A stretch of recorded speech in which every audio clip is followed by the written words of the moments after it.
पुणे महानगरपालिकेमध्ये 2009 पासून ही जी शिक्षकांची भरती झाली, या भरतीमध्ये एक निगडे मिलन या व्यक्तीला 66.67 मार्क्स मिळाले. हे ओपनच्या यादीमध्ये आहेत.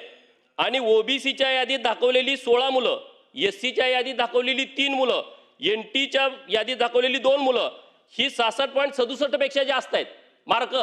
त्यांना खुल्या प्रवर्गात दाखवण्याची आवश्यकता होती, परंतु त्यांना खुल्या प्रवर्गात दाखवलं नाही. मंत्रिमहोदय उत्तर द्या. नाही, अजून विषय ना पुढं. बघा, मला या विषयावर बोलायचं नाही. माझी लक्षवेधी कॅन्सल करा. आपण प्रश्न घ्या. प्रश्नाची प्रश्न नाही, मला उत्तर नको आहे. तुम्हाला जर न्याय द्यायचा नसेल, एवढा मोठा विषय, 2-3 लाख लोकांच्यावरती अन्याय केलाय, ही जर सरकारची भूमिका असेल तर ही चुकीची भूमिका आहे. आपण प्रश्न विचारा, उत्तर घेईल. प्रश्न काय विचारूच देत नाही तुम्ही, तर काय बोलणार आहे या विषयावरती?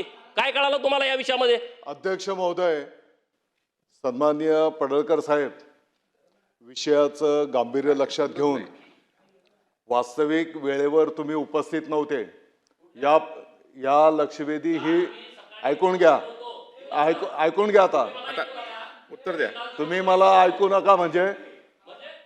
अरे उत्तर घ्या. उत्तर घ्या. मी अतिशय नम्रतेने आपल्याला सांगू इच्छितो, आपण नव्हते तरी मी थांबून राहिलेलो आहे. विषयाचं गांभीर्य लक्षात घेऊन आणि अध्यक्ष महोदय, मी तुम्हाला विनंती केली की चौथी लक्षवेधी परत घ्या. हो, बरोबर. आणि म्हणून माझी आपल्याला विनंती आहे की वस्तुस्थिती समजून घ्या.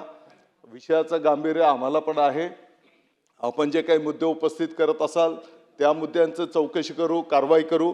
परंतु आत्ताच्या घडीला जी काही आकडेवारी आहे आणि जी काही कार्यपद्धती संपन्न झालेली आहे ती पण तुम्ही ऐकून घ्या.